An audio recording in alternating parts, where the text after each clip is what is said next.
everybody. Everybody good? If we'll stand, we'll open with a word of prayer and pledge allegiance. Let's bow in attitude of prayer. Gracious Heavenly Father, thank you for this beautiful day in Washington County. Lord, we just open our hearts and our minds for your pouring in of your direction, that we would honor you and please you in all that we do and say. Lord, have mercy upon us. May we serve to the best of our abilities and do it with integrity and honor, serving the citizens of Washington County. We ask these things in your precious name. Amen. I pledge allegiance to the flag of the United States of America and to the republic for which it stands, one nation, under God, indivisible, with liberty and justice for all.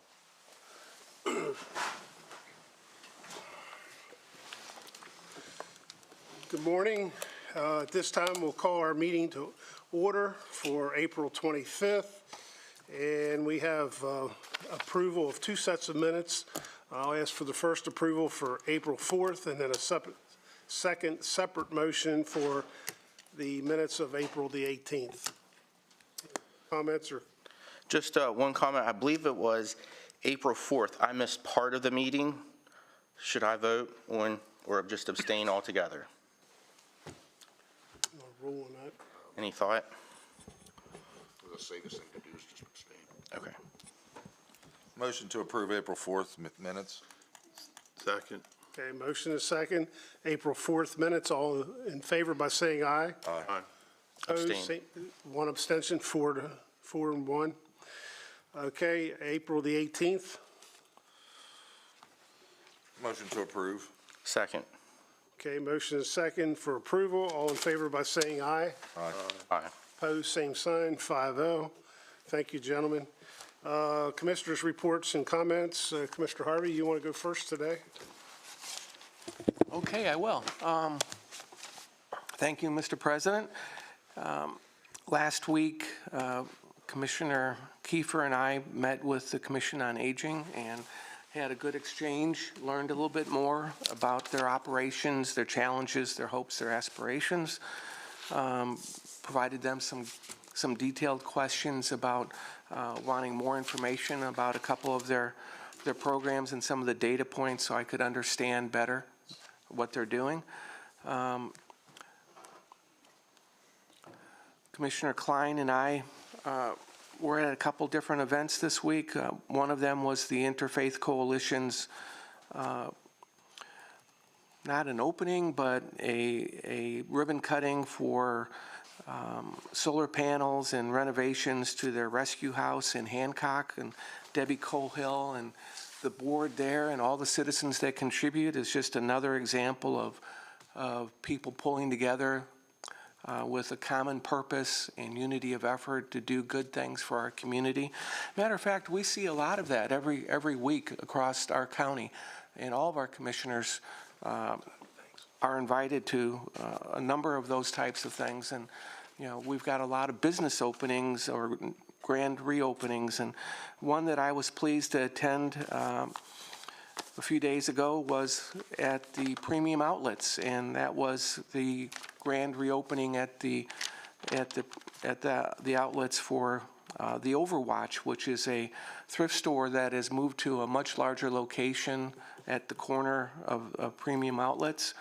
And just a shout out to Amber Mowry and her husband Aaron, who also owns J-Dog, and you know, they're just an example of young people doing great things, entrepreneurial spirit, and taking risks to do good in our community. And it's a veteran-owned and veteran-focused company. But we've got a lot of those types of things that we're going to. So there's a lot of activity, a lot of entrepreneurial spirit. And I would also like to thank the Chamber, because I see them at all these events, Paul Fry and others, and they help coordinate that. And our business and development team here always have people helping coordinate and work well with our businesses in our community. So shout out and a commendation to the chamber and our team here that works so hard on development purposes, business development. And then just one last comment. We have a very good staff, and we've got some excellent leaders on our county staff. And as we go through this budget process, some of them, get pressured. There's a lot of debate about some of the initiatives that are, the budget questions. And just in day-to-day business, as I've dealt with a lot of the different offices, I'm impressed by the professionalism and the capability of our leadership across our different offices and our workers. I find that there's a lot of integrity, good communication, and I just want to, again, give a shout out to, a quality workforce that sometimes has to deal with some pressure, and I just want them to listen to their inner voice and do the hard, right things, okay? And I thank them, again, for working as a team to help us as commissioners get the right information, get the data correct, and making sure that there's open and constant communication so we are able to make good decisions. So thank you to all of our staff across the board. Thank you. Thank you, Commissioner. Commissioner Kiefer, we'll just do that side of the table this morning. Sure. No, I thought those comments at the end that Commissioner Harvey said was very nice. Budget cycle season is probably the time of year we get the bulk of our questions, especially as it relates to spending taxpayer dollars. I've appreciated the feedback I've gotten from citizens, from staff, from fellow elected officials even. I think those comments have been in great numbers this year, so I thank you for that feedback. Information is important. Getting the information, learning both sides of staff's thoughts, an organization's thought or a department's thoughts, the commissioner's thoughts on a dollar amount, on a program or a project is all important.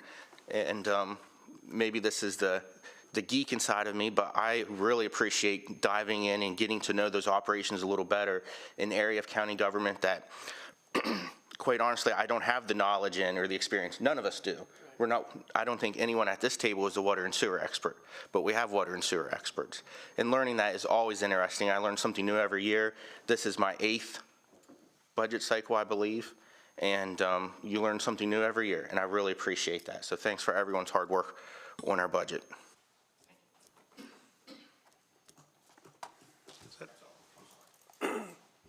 Mr. Wagner? Good morning. Seems like we're all sort of thinking alike this morning.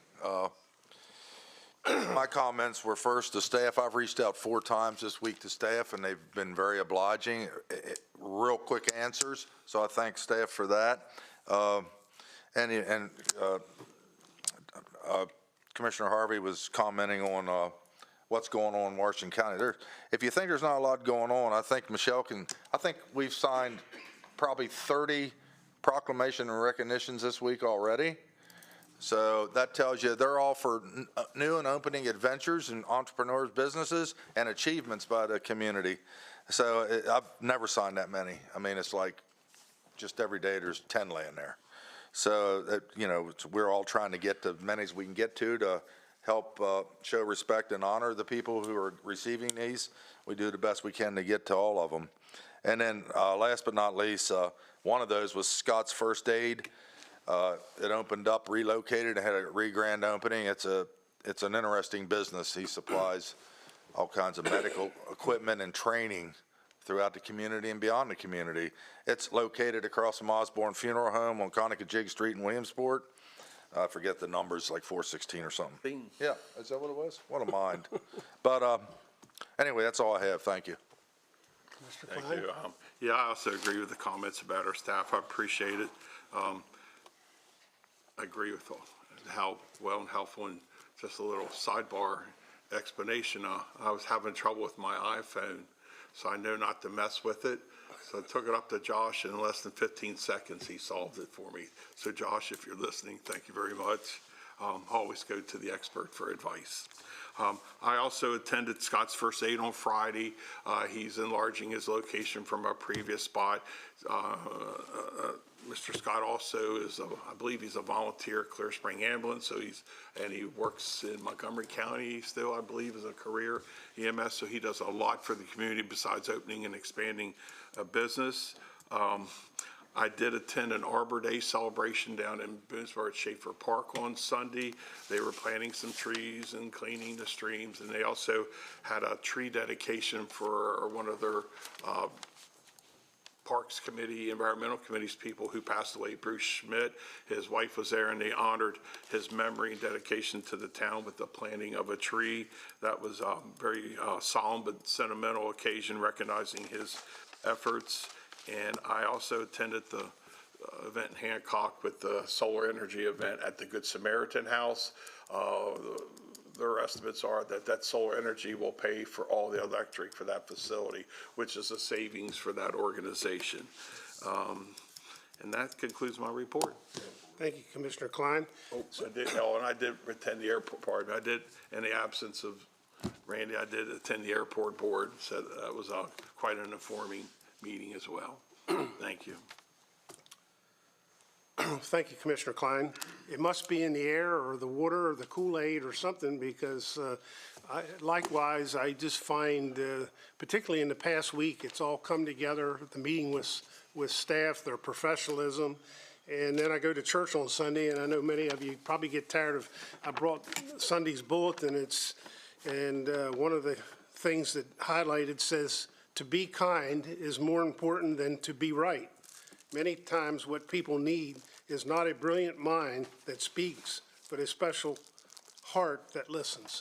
So I think on behalf of all five of us, we've been listening, we've been appreciative and very thankful to the experts and our staff. This past week or two has been extremely busy. One of the highlights for me was there was an unveiling at the Hagerstown Regional Airport with the TSA. And I'll tell a little funny story on Commissioner Klein. The TSA was there and to demonstrate the new state-of-the-art X-ray and security equipment that is basically germane and only to the Hagerstown Regional Airport. My understanding is from TSA, one of these components is not even at the bigger BWI or airport, and maybe Neil can expand on that, but very interesting. You no longer need your boarding pass. You just show them your driver's license, and that crazy machine instantly brings up everything about you, has your boarding pass, whether you're confirmed on the flight or not. So all you need is your driver's license. The other half of it is the new baggage claim inspection, your carry-ons. I never seen anything like it. They took us behind the screen, and it shows everything in absolute detail in your bag. It's so, the resolution is absolutely incredible. And in joking, I said, Commissioner Klein, lay on the conveyor belt, I'll push you through. I want to see if there's anything inside of you. Bunch of metal.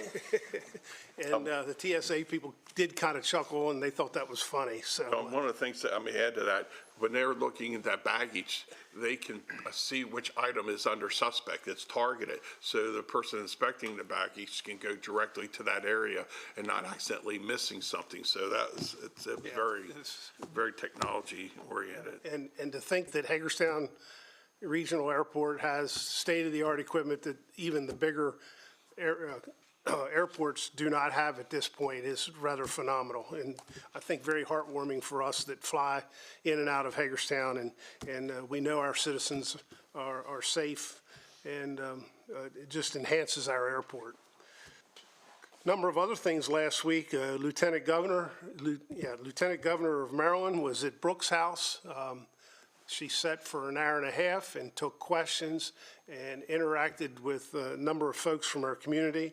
She met one-on-one with some of the young ladies that are there at Brooks House in therapy, and it was, I thought, a very good meeting, good opportunity. I did present Lieutenant Governor of Washington County Penn and invited her back, and she pulled me to the side and she goes, the governor and I wants you to know that Western Maryland is not forgotten. You are part of the team, and we will always come to Washington County and be a part of things as time permits. So she was very accommodating. Also met with Congressman David Trone at Sandmar Children's home last week. They're reevaluating, turning the facilities into more of a therapy, more so than a group home for mental illness, and a complete new initiative to enhance mental health issues in our community in collaboration with the school board, the Brook Lane, and a number of other entities. So their board is in transition and looking to turn what was the group home there into a more of a day facility and a respite, some type of care. So we wish them well. I've offered to participate in their upcoming meetings and dialogue, so we'll see what happens. A great event last week at the Warehouse Cinemas. Hats off to them. A complete renovation at Warehouse Cinemas. If you think the movie theaters are dead, all you need to do is go to our local warehouse out on Leitersburg Pike. It's phenomenal. Some of the initiatives that they've done, the new seating, the recliners, the heated, cooled seats. It just goes on and on and on. The screen, the electronics, the audio, just absolutely phenomenal. And again, when many other movie theaters across the country are closing their doors, hats off to Ryan, or not Ryan, but Rich Daltrich and his team. They've just transitioned Warehouse Cinemas here to a complete another level. There's a number of other things. Had the pleasure of attending the Barbara Ingram School for the Arts annual play musical at the Maryland Theater over the weekend. If you didn't get an opportunity to attend that, you've missed it. It's over. I think there was 8 performances over the last 3 weeks. Absolutely phenomenal. There's no way sitting in the audience, you have to pinch yourself, you have to close your eyes, because there's no way it's a high school production. It's beyond, way beyond that. It's beyond college. It's so close to professional, I don't know that you could tell the difference. Not a miscue, not a misstep, just phenomenal. The talent of kids at the Barbara Ingram School for the Arts and for this community is just absolutely phenomenal. I know there's a few other things this morning. However, the last thing on my list here is rather sad. We've been notified this morning that Kaz Taylor, former Speaker of the House, first from Western Maryland in over 100 years, passed away, I guess, yesterday. And so our condolences to the Taylor family from Cumberland and Allegheny and Garrett counties. Kaz worked hard in the Maryland legislature for many, many years, and we just keep his family and friends in our thoughts and our prayers here today. So with that, we missing anything or forgotten anything? With that, we'll move into staff comments, and I'm going to ask Kendall. You want to go first?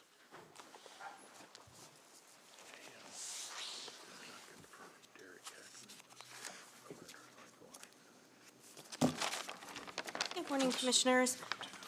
Kendall DeSaulnier, Deputy County Attorney and Interim Human Resources Director, requesting a vote to approve the promotion of Tyler Price to Section Supervisor at the central location of the Highways Department. He's currently at a grade 11, step 6, with an annual salary of $55,190. In the new role, he will be promoted to a grade 13, step 4, and that annual salary is $62,190.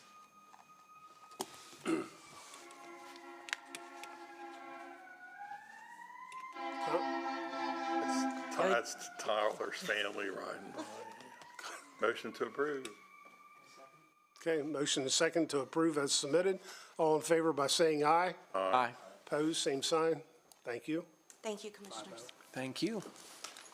I need to backstep here for a second. I did forget something. Upcoming events, please don't forget tonight's evening Board of County Commissioner meeting, joint meeting with Smithsburg at Smithsburg Town Hall at 6 p.m. Tomorrow, April the 26th, is grand opening of Regis headquarters office space at 33 West Franklin Street. April 27th, joint meeting with the City of Hagerstown at 8:30 a.m. April the 28th, AFL-CIO Annual Workers Memorial Day event out at the UAW office on Mulgans Avenue. April the 29th, Talon Studios ribbon cutting. April 29th, 100th anniversary of Gordon's Groceries. May 1st, opening of Smithsburg Farmers Market at 4 p.m. May 2nd, opening of Boonesboro Farmers Market, 4 p.m. in Potomac Avenue in Boonesboro. And on May 3rd, we have the Goodwill Horizon Power of Work Awards at the North Burhans Boulevard Goodwill Horizon facilities. So my apologies, I did President Barr, may I add one more thing? Sure. I think a couple commissioners are in the hospice radiothon. I believe Commissioner Kiefer and Commissioner Wagner are on the 2 o'clock to 3 hour. No, jokingly, us three are participating in the annual Dewey's House Hospice Radiothon on Saturday between noon and 1. Please give us a call and donate to the cause. No matter which commissioner, you'll still be helping out the hospice in Dewey's House in Washington County. That's this Saturday. Call-in time for us is noon to 1. Thank you. Okay, thank you, Commissioner Klein. Back to staff comments. Kurt, anything? Okay. John Martirano. Good morning. The only thing I wanted to say is I wanted to thank our staff from Environmental Management for all the Earth Day activities they had last week, and for not just their staff, but other county staff who came out to HEC. It was a partnership with HEC for the event that they had out there last week. So I just want to thank them for putting that all together, and for all county staff amongst a number of departments that came out and planted some trees and picked up trash and did a number of other things for Earth Day. So I do appreciate their efforts. That's all I have. Thank you. Okay, thanks, John. With that, we'll move into citizens' participation. We have anyone this morning that would like to come forward?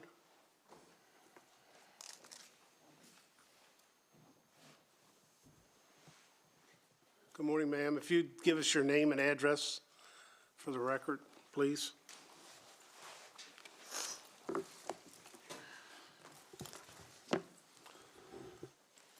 Stephanie Phillips, AKA Schleipo. You have my address on record, Thank you. mailing address. This is just an excerpt from a rough draft that I never publicly gave. I have followed the chain of command, being from a military family, requesting official meetings with the Federal Bureau of Investigation as far back as March of 2005, and more recently asked the Central Intelligence Community to join the discussion to discuss national security classification of my family, separating out my grandmother and father, who should be declassified by now, and my generation, who have been human trafficked and targeted prior to adulthood. Most recently, I requested help from the Office of Shelley Moore Capito. Maryland and Virginia donated land for the Democratic City of D.C. The elevator in the Washington Monument does not reflect general history timeline. Virginia donated land to West Virginia to become the divorce mecca for Langley and prominent families of Maryland, Virginia, and D.C. Buncombe and Yancey County in North Carolina donated land to form Madison County to explain fake ancestry of my family and conveniently destroy records in a courthouse which should have been built on higher ground. I have requested protection under the federal whistleblower statute a while ago. A lot of evidence has been documented verbally and in writing regarding irregularities that defy statistic and probability. Dam, lake, and land development to support and extend overdevelopment of Buncombe County, North Carolina is 4 decades behind schedule. The Mid-Atlantic is in a similar situation. My relatives and neighbors down south are doing the best they can to prepare for international world peace and preservation. Last spring, the challenges off the coast of the Mid-Atlantic were mitigated. Now is the time to help secure the Mid-Atlantic region from central Pennsylvania south to Norfolk, Virginia. Many are prepared to help, including myself and family. Relocation space preparation for many, not just myself, is step one. Needs to be ready by June 1st. We need to move Citizens Emergency Preparedness Day up to the weekend after Labor Day, that Saturday, and encourage all of our senior citizens and grandparents to participate as we expand on what we've learned and see preparedness. Additional plans for your consideration can be discussed at a later date. Thank you for your consideration, your service to the community and our nation. Thank you, Mrs. Phillips. Anyone else in citizens' participation? Hearing none, we'll move right along. Next is a public hearing, modification of water and sewer rates FY 2024. And I do have a statement to read. The purpose of this hearing is to hear public testimony concerning the matter. The procedure is as follows. We will first have staff introduce the matter, after which the hearing will be open for public comment and testimony. Each speaker will be given a maximum of 3 minutes to testify. After everyone who wishes to speak has done so, the hearing will close. The commissioners may then discuss the issue and provide direction to staff concerning budget adjustments as a result of the proposed service rates. The budget will be the subject of a public hearing on a later date. At this time, I'll have Michelle Gordon and Mark Bradshaw. Would you please introduce the matter? Michelle Gordon, Chief Financial Officer. Mark Bradshaw, Director of Environmental Management. This is a public hearing for the modification of water rates for fiscal year '24. There are no proposed changes to the sewer rates for fiscal year '24. Water revenue requirements show that an increase in revenue is necessary to facilitate the Department of Water Quality's long-range financial plans. The cost of providing this service was primarily impacted by inflationary increases for expenditures. The presented rate schedule for fiscal year '24 is based on those requirements. The last rate increase for water rates was in fiscal year '22, and prior to that, the last increase prior to that was in fiscal year '19. Rate changes project a revenue impact of $26,400 for water services. The rate changes are expected to increase by 4.7%. The base rate for 6,000 gallons of service for residential full service is expected to increase from $107.15 per quarter to $108.35. Commercial 1 full service, $108.43, and that one is actually staying the same, $108.43. Commercial 2 full service, $133.93 to $154.65. Volunteer service, the base rate will increase from $107.15 to $108.35. The volume rates per 1,000 gallons of water for residential full service will increase per quarter from $12.40 to $13.61. Commercial 1 full service will stay the same at $12.47 per quarter. Commercial 2 full service will increase from $9.63 to $11.24 per 1,000 gallons per quarter. Volunteer service will increase from $12.40 to $13.61. Non-metered accounts will increase from $181.55 per quarter to $190.01 per quarter. The average expected increase for residential customers is about $8.46 per quarter. At this time, I'll turn it back over to you to open it up for public comment. Okay. Anyone wishing to make comments this morning?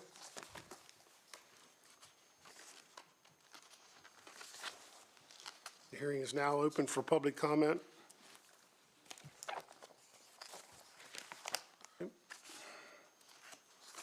Hearing none, I'll look at my fellow commissioners. Any commissioners have any questions or comments, remarks? You have to close it first, or?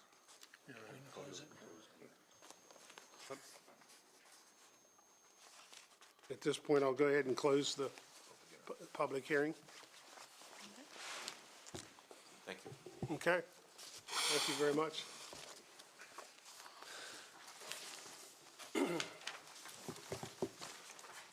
Next item is public hearing, modification of charges, rentals, and fees at the Hagerstown Regional Airport for FY 2024. Likewise, the purpose of this hearing is to hear public testimony concerning the matter. The procedure is follows. We will first have staff introduce the matter, after which the hearing will be open for public comment and testimony. Each speaker will be given a maximum of 3 minutes to testify. After everyone who wishes to speak has done so, the hearing will close. The commissioners may then discuss the issue and provide direction to staff concerning budget adjustments as a result of the proposed rates. The budget will be subject of a public hearing on a later date. At this time, I'd like Neil Duran and Michelle Gordon to bring the matter before us. Michelle Gordon, Chief Financial Officer. Neil Doran, Airport Director. This is a public hearing regarding the modification of charges, rentals, and fees at the Hagerstown Regional Airport for fiscal year 2024. An approximately 3% increase in T-hangar rental charges is necessary to maintain compliance with fair market value grant assurance as required by the FAA. The fee increase is also necessary to maintain the aging facilities and continued operations. Increases in parking and landing fees are necessary to maintain fee and rental structure for the facilities and services at the Hagerstown Regional Airport, which still make the airport as self-sustaining as possible, taking into account such factors as the volume of traffic and economy of collections. Parking and landing fees were last increased in fiscal year 2023. The fiscal impact of the proposed rate changes include approximately $14,470 in new revenue from T-hangar rental charges, $2,500 from aircraft parking fees, and $20,770 from landing fees for transients. There are a number of charges here, so I'll read each one of them. For hangars, small single-engine hangars for T-hangar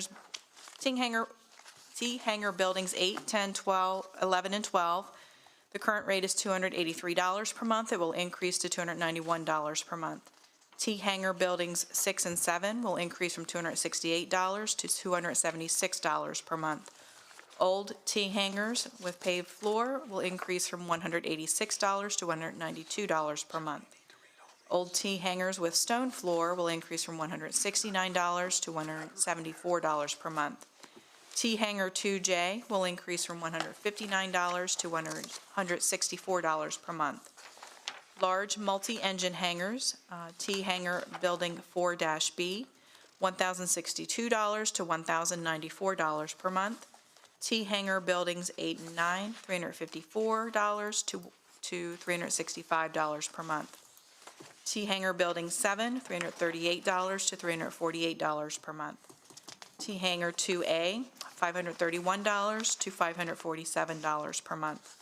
T-hangar 4D, $580 to $597 per month. T-hangar 4G, $625 to $644 per month. T-hangar 7I, $457 to $471 per month. Hangar 13A, B, and C, $580 a month to $597 per month. The hangar offices, T-hangar buildings 1 through 8, $133 per month to $137 per month. T-hangar buildings 9, 10, 11, and 12, $176 to $181 per month. T-hangar office 1A, $516 to $531 per month. T Hanger Office 7H, $542 to $558 per month. T Hanger Office 4-C, $184 to $190 per month. Utilities for T Hanger Office 4C, $32 a month to $33 per month. T Hanger Office 10A, $186 to $192 per month. T Hanger Office 11A, $195 to $201 per month. T Hanger Office 12N, $144 to $148 a month. Combination Office and Hangar, Hangar 4A and 4H, increasing from $712 to $733 per month. Office 7A and Hangar 7B, $597 to $615 per month.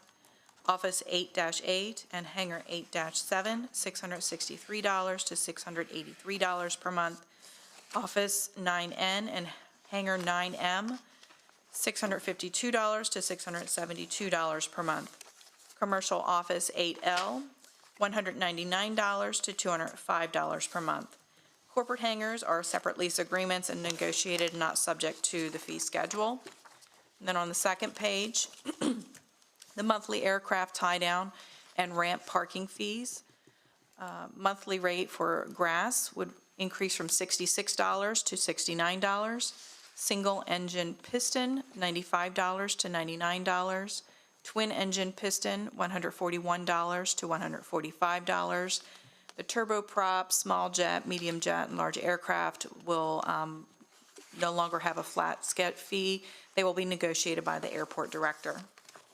Transient ramp fees and overnight aircraft parking fees for a single engine piston will increase from $14 to $15. Twin engine piston, $19 to $20. The turboprop, $24 to $100. Many of the rate changes in this section are based on market rates. The small helicopter, less than 20,000 pounds, was not formerly charged a rate. It will now be charged it wasn't a separate category. It's now a separate category and it will be charged $24. Large helicopter as a separate category will be $100. The small jet class 1 and 2 will be increasing from $30 to $200. Mid-size jet class 3 or 4 is increasing from $35 to $300. A large jet class 5 will increase from $111 to $400. And then a large aircraft class 6 did not previously have a category. It will now have a category of $450. Landing fees are also based on market rates. Class 1 will increase from $13.50 to $15. Class 2, $19 to $30. Class 3 will increase from $26 to $50. Class 4 will increase from $37 to $100. Class 5 will increase from $61 to $150. And Class 6 did not previously have a category. It will now be $200.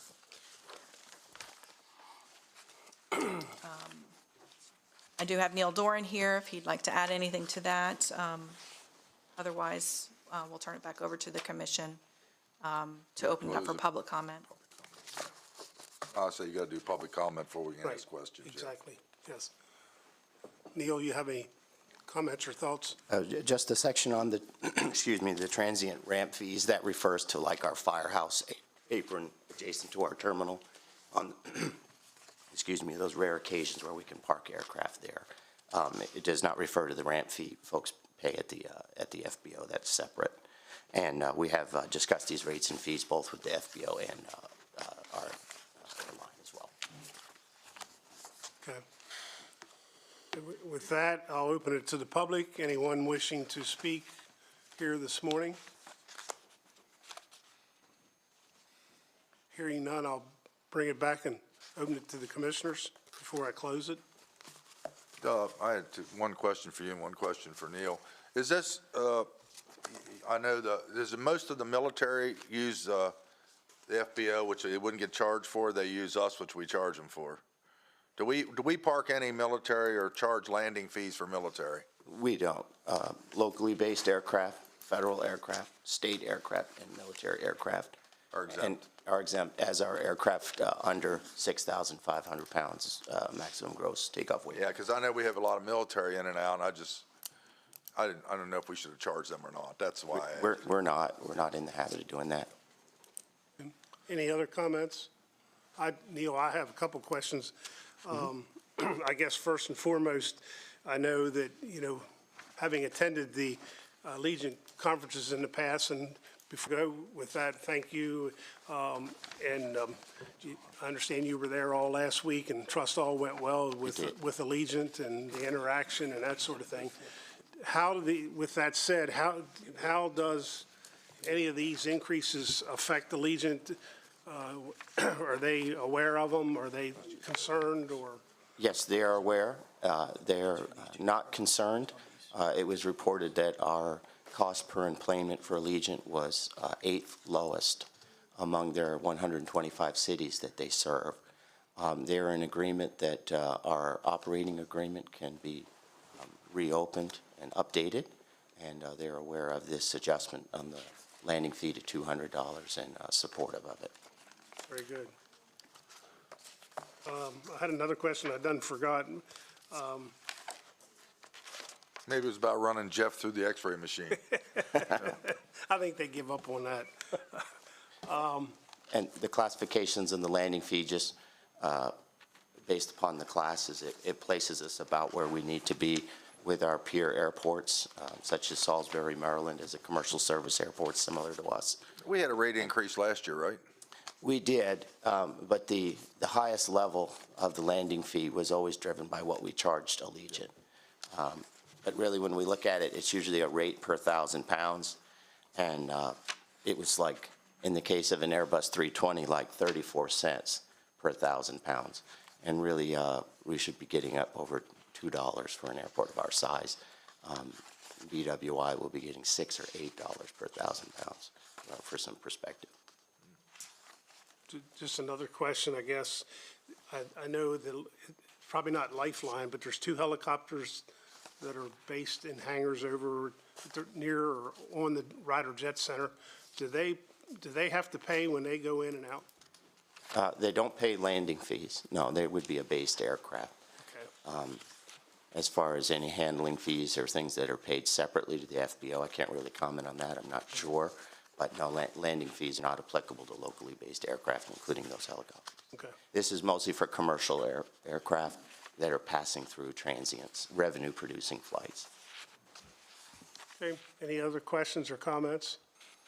I just want to add that for a matter of process, that you do have the ability to adopt the rates today, or you can adopt them later in May. And typically, the commission will adopt them later in May.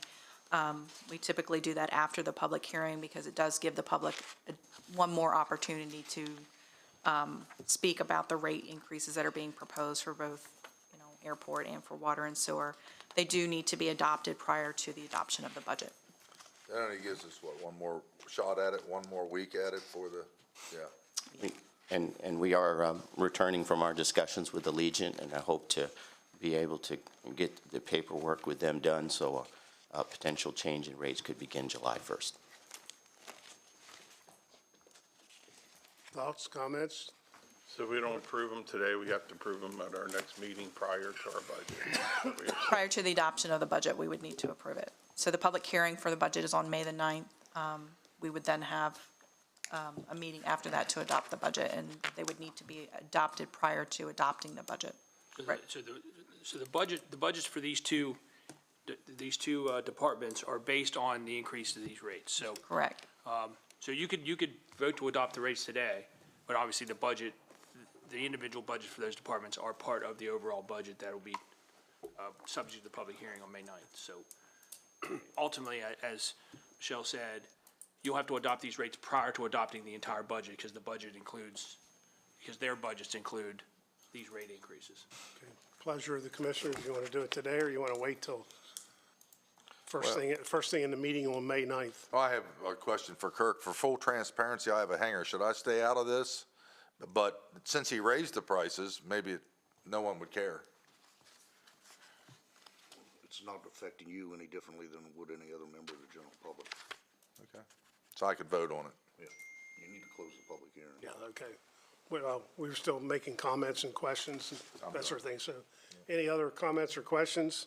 I think it's wise to wait for both of these agenda items until we have our evening public budget hearing. Just allow one more opportunity for votes, and then I assume, I'm looking at our agendas here, it looks like with our public budget hearing on May 9th in the evening, is it anticipated we vote May 16th for the budget? Is that the plan? I think that is the plan.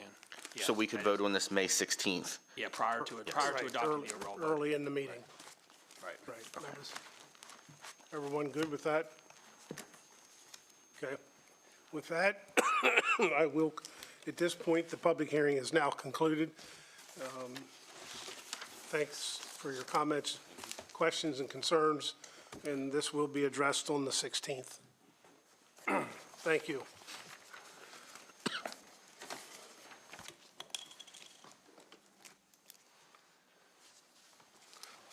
Next item on the agenda is County Commissioners of Washington County Public Improvement Bonds of 2023 authorizing resolution. Lindsay Rader and Michelle Gordon. Good morning, ladies.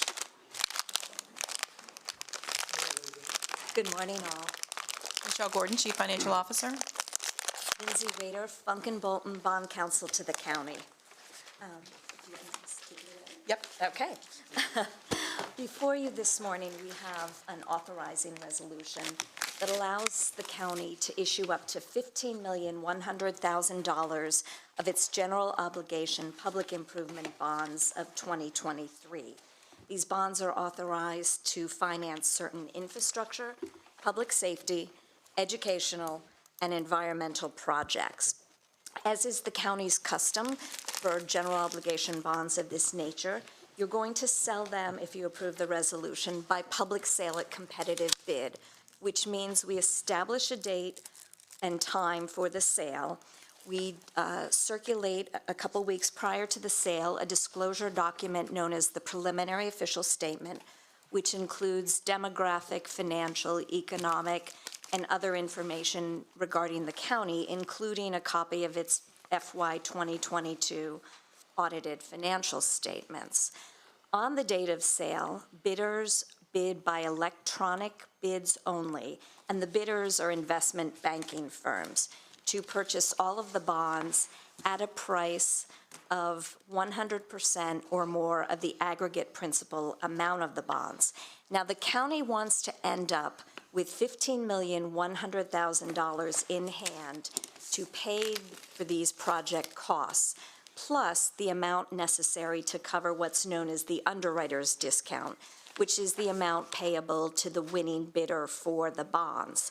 The county has decided to pay all other costs of issuance, including the county's financial advisor, bond counsel, bond registrar, and paying agent, from cash on hand. So we build into the notice of sale that gets circulated to potential bidders the flexibility to reduce the actual principal amount of bonds you're going to issue once we receive those bids, and the county's financial advisor will do the calculations to make sure you don't end up with more funds than you need for the purposes that you want to finance. The date of sale is currently scheduled for May 23rd, and we anticipate closing on the bond issue on June 6th. The resolution contains the substantially final form of the bond, the substantially final form of the summary notice of sale that we'll publish in the Herald Mail regarding the bond issue, approves the substantially final form of the preliminary official statement, which is part of your agenda package today, and authorizes county officials to finalize the bonds, the summary notice of sale, the preliminary official statement, and once the bonds are priced and we have the pricing information, the actual final official statement that will be distributed to investors. Manufacturers and Traders Trust Company is appointed as the bond registrar and paying agent. The resolution contains standard provisions regarding transfer and exchange of the bonds. The bonds will be subject to redemption at the county's option. The first redemption date available will be July 1, 2033. The bonds are scheduled to mature on July 1 of each year from 2024 through and including 2043. The county covenants to provide continuing disclosure on an annual and event basis as required by SEC Rule 15C212, which imposes that obligation on the county because these bonds are being sold to the public through a method of public sale. Most importantly, the resolution pledges the faith and credit and taxing power of the county to payment of the bonds, but you can always use other available funds to pay the bonds in the first instance. And the resolution includes covenants of the county not to take any actions or omit to take any actions that could adversely affect the tax-exempt status of the bonds. And that's a general overview, and I'm happy to answer any questions. I do have information related to the projects that are included in this bond issue. We have $6.3 million in infrastructure projects for bridge rehabilitations, including the Keedysville Road Bridge, which is a historical structure. We have the pavement maintenance rehab program, as well as extension of the Professional Boulevard and Halfway Boulevard for economic development projects. Our public safety project includes $1 million for the burn building at the Public Safety Training Center, and then environmental projects and water and sewer quality funds include primarily projects related to upgrading the aging equipment there, including an additional $1 million for the capacity management project. As you know, we allocated about $4 million in ARPA funds towards that project to help redirect flow from the Morgansville collection area to another drainage area and provide capacity relief and economic growth.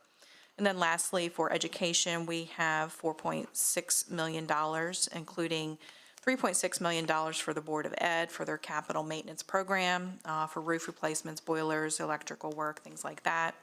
And then $1 million for HCC for widening of the second entrance. So of the $15.1 million that will be issued, $12 million is tax supported, $3.1 million is self-supported. Lindsay, a question for you. In years past, you've helped us, I suppose, refinance some bonds to get a lower interest rate, and that has saved us a considerable amount of money. While interest rates aren't necessarily at all-time highs, they are higher than they've been in recent years. Do these bonds have a call feature that would allow us to do the same thing in the future if rates were to drop? They do, and the first date that these bonds could be called is July 1, 2033. So it's essentially a 10-year call feature. Okay. And staff is meeting with the rating agencies tomorrow, all three of them, to renew our, to go over the county's economic conditions, our financial conditions, and renew our bond rating. Our rating currently is AA? AA. So, Randy, do you have a question? No. No. Okay, so Michelle, could you educate me and the public? What are we carrying in total bond debt right now? I believe we have about $148 million, $150 million in total bond debt. Okay, and what's the average interest rate that we're paying on that bond debt? I'm not sure that I have that with me. I think it's around 3.5%. Okay, and what are we paying to service that debt? We pay annually about $14.7, $14.8 million. Okay. From the general fund. From the general fund. And so we are, and this is new debt. This isn't any rollover. This is new debt. So this would move us up to about $163 million in debt. From 148 to Correct. 163. Is there a limit on what we are allowed to carry in bond debt by state authority? Well, the portion for environmental projects that are being issued pursuant to Title VI of the county code, which we refer to as the Water and Sewer Act, there is a limit on that, which is about 25%. And my understanding is you're nowhere close to that. There is no state limit otherwise on the amount of debt you can incur for other purposes. But under your debt policy, which the county has adopted, the county tries to stay within certain parameters. Maybe we would all like to be updated on, I'd like to know what our debt policy is. Okay. And see if we need to review that. So my question is, we're borrowing money, going into further debt in order to pay for current needs that are in a category of, capital expenditures. But we're going into debt, more debt, and I don't like that. So as we look at our overall budget, I know that you've done a good job of estimating what our costs, what our budget outlays are and what our income is. And you're probably pretty close to maybe being 4 or 5% within that range of, but you're being safe. So we probably have, what, $12 million that we're anticipating having in excess that we didn't expend this year as we roll into. For fiscal year '23, yes. Okay. So why wouldn't we be using that money to pay for this? So we avoid going into further debt? Or why wouldn't we do this? It's going to be a higher interest rate than what we're currently carrying probably, right? Why wouldn't we maybe alternatively take this new bond, but then when we roll into the very next year and we have that excess, pay down the higher debt that we have immediately? Well, certainly we could reduce our bond, our debt amounts with the amount of surplus that we have. However, the rating agencies are looking at our surplus and they want to know what we're going to do with that surplus. And they want to know if we're going to expend that surplus immediately, which is not wise, or if we're going to expend that surplus over a period of time to help offset the impacts of inflation. So that's one thing that they're going to be looking at. They want to make sure that we're using it wisely and not just spending it all at one time. No, I understand. I'm against spending it right away. I'm against spending it for new things. I want a balanced budget. We're not the federal government that can, print money, okay, cause inflation and stress across the economy, especially impacting the lower and less advantaged people more so than any others. We have a lot of stress on our government finances right here in the county because of inflation. So there is no surplus. There is no overage. It's because we've got all this debt and we're borrowing money in order to just pay for some things that we've deemed needed in the capital budget, right? That's correct. So we could not do these new capital budget things. It's an option, correct? The $15 million and, just not spend it and try to maintain a balanced current income, outgo process where we. Right, we would need, yes, I see where you're going. In order to do that, we would need to increase tax rates for either income tax or real estate tax to help offset the fact that, or that Correct. Potential revenue that we would get from issuing debt. Or we just don't spend the money. And Or we don't spend the defer on money. these projects that you have, whether it's a school project, whether it's the water project, whether it's a culvert or a bridge, until our current operational funds balance out. And so we live within our means. Every family has to tighten their belt in order to live within their means. The problem with living within your means is that you're not building for the future. You're not improving your infrastructure so that you can bring in that economic development, so that you can bring in new business and you can bring in new residential growth in the area, or even improve upon or maintain the roads and the infrastructure that you currently have for existing residents and existing property owners. Absolutely, that's my point. That's what I've been making that point for weeks now. But we also have to spend money just to keep up with Commission on Aging, with EMS with a cost of living increase for our workers, too many of whom are still underpaid and, eligible for food stamps with their families. And the longer you defer these projects, the more the cost for the project will actually increase because inflation, as you know, the last couple of years has been incredibly high. So in order to avoid, another way of looking at this, and just bear with me a second, we are borrowing money because we have avoided, or we've cut taxes in the past, and we're avoiding raising taxes to a reasonable limit to pay for what we're spending on a month-to-month, year-to-year basis in just regular cost. Okay? That's what you're telling us. We're borrowing money, we're using a credit card like a family, going into more debt, $15 million more in debt, because we don't have the income to support it. Correct. If I was an individual, my spouse might have a job, or she might take a second job, or I would take a second job, and or I wouldn't spend the money, and I would maybe stop buying cookies or cereal. So that's, we're in a tough place here, and we're borrowing money in order to just maintain day to day. I don't disagree with the thing you're saying. I mean, I need more clarification, though. We get audited every year. Correct. We have a double, if we, that far in debt as we're listening to, or borrowing more money and creating more debt, how do we continue getting a AA+ bond rating? Tell me, explain that to me. Our debt ratios are really good. When you look at our fund balance and our cash reserves, we have very sound fiscal policies.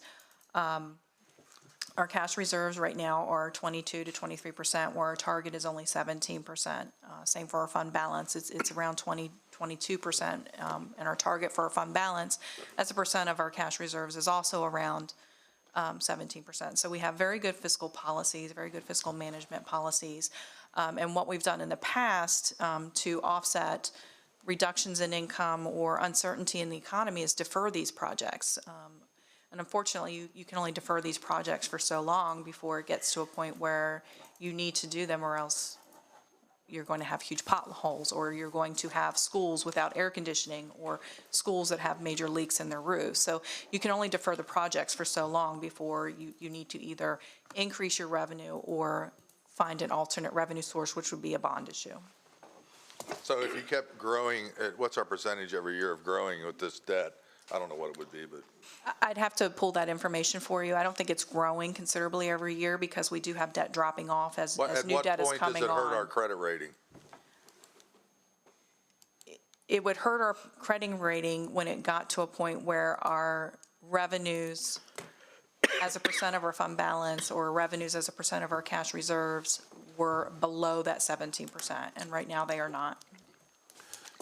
Okay, on a credit rating, okay. As an individual, if you have a credit score of, say, 730, it's pretty good, individual credit rating. And you have debt of, maybe you carry a credit card and you have a car payment and a house mortgage. But then you go ahead and you get to $30,000, $40,000 in credit rating, and you're only able to make your minimum payments. You could have a good credit score, but you're not in a good financial situation. So I'd be careful about focusing on credit rating, although it's one measure. But if we didn't have we're looking at $163 million in bond debt. If we had $60 million in bond debt, we would have a lot more flexibility to address maybe some of the major items that we have with schools, construction, or a new courthouse, or the new jail that's going to be required. So you really limit your options when you've increased your debt. If our service on the debt was $7 million a year, we'd have $10 million more to spend. If a household is paying a substantial amount to credit card debt, they have less ability to buy groceries or go out to the movies. And that's the analogy that I put us in. You might have a good credit rating, but you're really limited unless you increase income. And how much could we increase income if we went to 3.2% on the income tax rate? It would increase our income about $8 million annually, just for income tax revenue, and then, of course, the disparity grant. Which would be about increase- 4 or 5 million? Correct. So about $13 million a year, which would take care of this whole thing, just about. Correct. Michelle or Lindsay, either one who might be able to answer this, and I don't think you can get it for us today. First of all, what kind of timeline are we on in terms of approving this so you have answers for our budget to be approved? What kind of a timeline? This is part of the fiscal year '23 budget. This is not for fiscal Okay. year '24's budget. So This what is- kind of a timeline are we on in terms of needing to get this done? Is it just a matter of delaying projects and their start time? Or is there another deadline that I'm missing that the urgency to get this done? What kind of an urgency do we have? Well, I think that some of these projects are already underway, and because they were included in this year's budget as being bond financed, if you've been paying some expenditures on these projects from cash, in the interim, you are looking to get reimbursed once the bonds are issued for those expenditures, so that ultimately, at the end of the fiscal year, you're really bond financing those projects that were approved for bond financing in this fiscal year's budget. So if the county were not to proceed with the bond issue, you'd have to take a look at the budget and where you might have to shift monies from other sources if the bonds are not issued this year. So do we have time so when we started our meeting in my commissioner comment time, I talked about liking to delve into different areas of accounting, and I'm always learning something new each budget cycle. Do we have an opportunity, do we have the time to look at, or do you know, we have $148 million in total debt.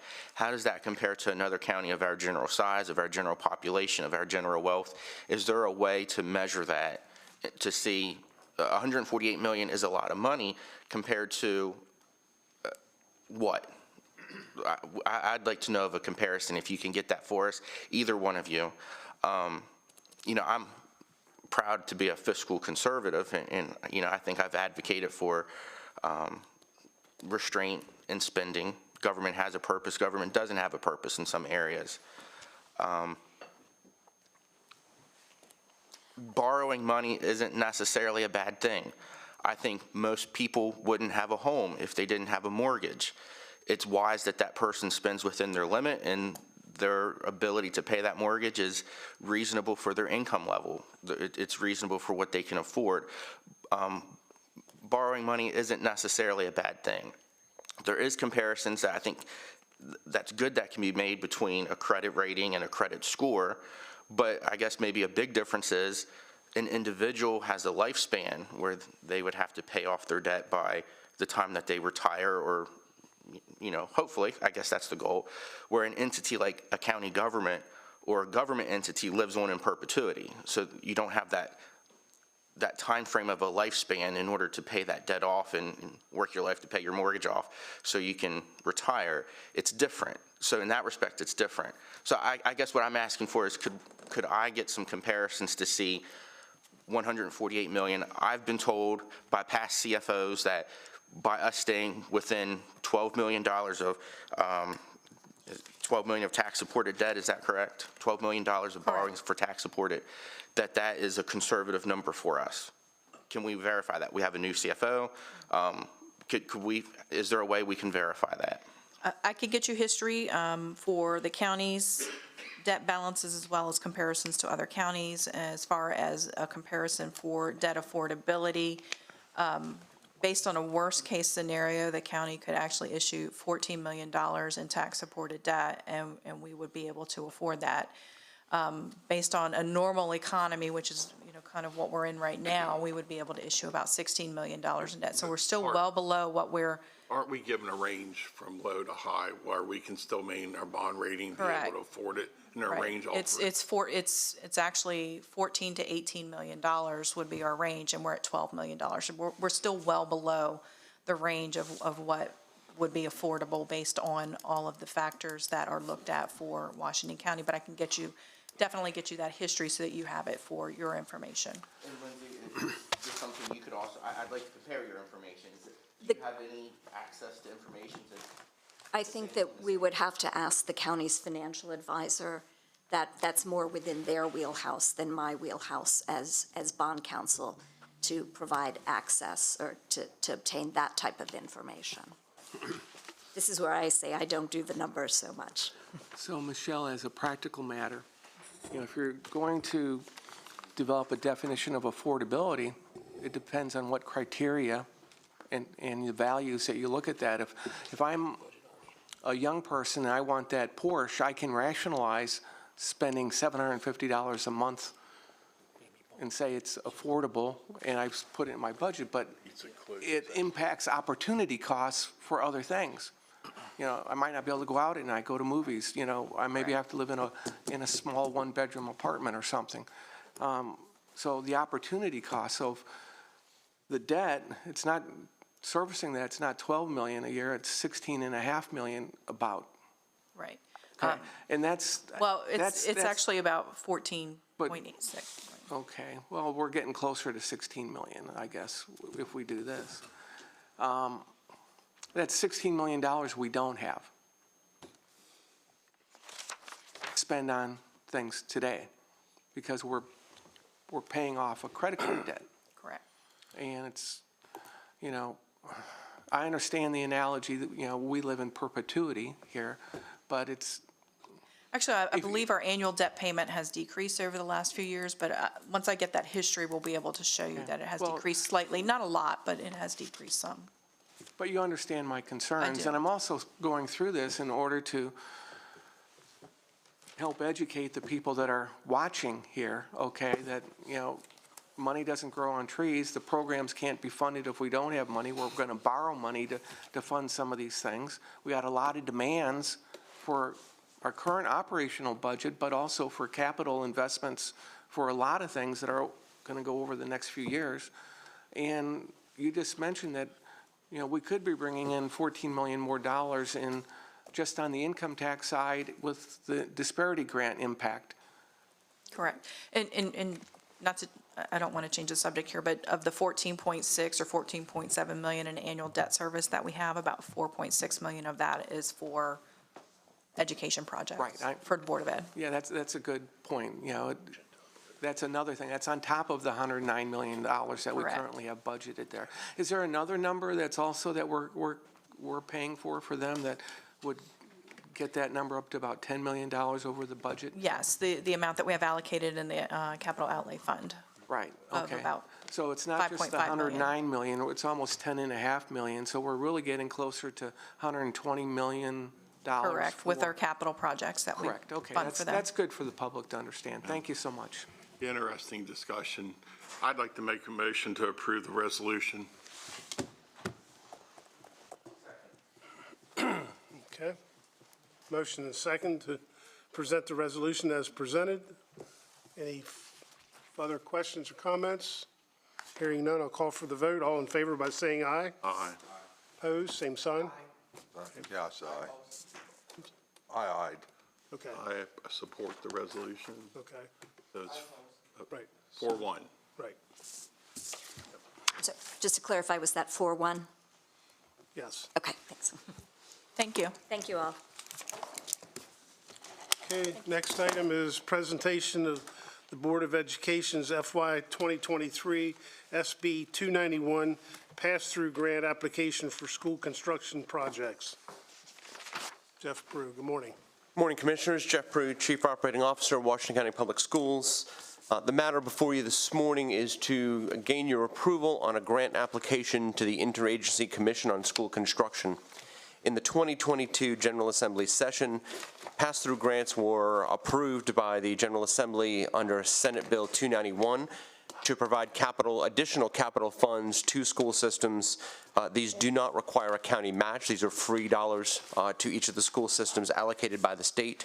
The school system has submitted an application for your approval to utilize these funds for security improvements. And I'm happy to take any questions you may have. Questions, comments? Motion to approve. Second. Okay. Motion is second to approve as submitted. All in favor by saying aye. Aye. Opposed, same sign. Thank you, gentlemen. Thank you, sir. Thank you, Commissioners. We provided the application to staff. Because it's security improvements, we weren't making it part of the public document, but I'm sure that Michelle can share that with you.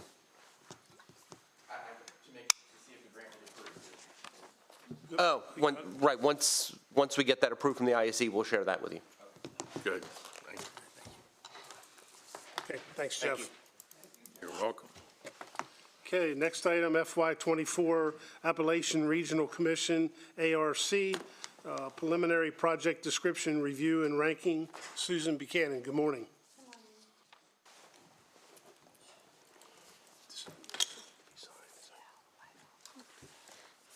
It's Susan Buchanan, Director, Office of Grant Management, here this morning to present the FY '24 Appalachian Regional Commission preliminary project descriptions for review and ranking. As part of the annual ARC funding program, Tri-County Council for Western Maryland, the local administrator of these federal funds, requests that the county review and prioritize projects submitted for grant funding consideration. A review committee consisting of directors from the offices of Planning and Zoning, Business Development, Grant Management, and Engineering have reviewed the projects and assigned a preliminary ranking. The Board of County Commissioners then has the final authority to review and rank the proposals at its sole discretion prior to our submission to Tri-County Council. ARC preliminary project description forms were distributed in January to municipalities, educational agencies, healthcare providers, and nonprofit agencies, inviting them to submit requests for funding through ARC. The ARC area development grants do require a 50-50 funding match. In FY '24, ARC's funding for Allegheny, Garrett, and Washington counties is expected to be approximately $5.3 million, and that funding is typically evenly distributed between the three counties. Funding requests for Washington County's area development projects this year includes 14 proposed projects requesting $6,117,000. I do have an attachment where you can see the preliminary ranking of the projects that were submitted. It does list all 14 projects, and these projects were ranked by the committee based upon alignment with ARC goals, priorities, project readiness, matching fund, commitment, diversity of both the project type and the location within the county, community impact, and eligibility. This year, I just wanted to call attention that there are more funds available than previous years, and this is due to additional funding that was provided to ARC through the Infrastructure Investment and Jobs Act. And based upon this additional money, we anticipate that all eligible projects that should be able to move forward in this process this year to get the invitation to submit a full application. And looking at the spreadsheet that's attached, that would be the eligible projects would be definitely 1 through 7 listed here on this spreadsheet, and potentially 8 and 9. The remaining projects are not eligible, and they would not be able to be considered because of the eligibility issues. You mean 10 through 14? Is that what you're saying? Yes, 10 through 14 would not be, So they have would- eligibility issues, and that's why they're ranked low. Oh. One question. Sure. Is the relocation of the visitor center for Hagerstown still in play, or was that? Yes. So this was submitted probably about a month and a half ago. I have not been given any additional information. What is that column?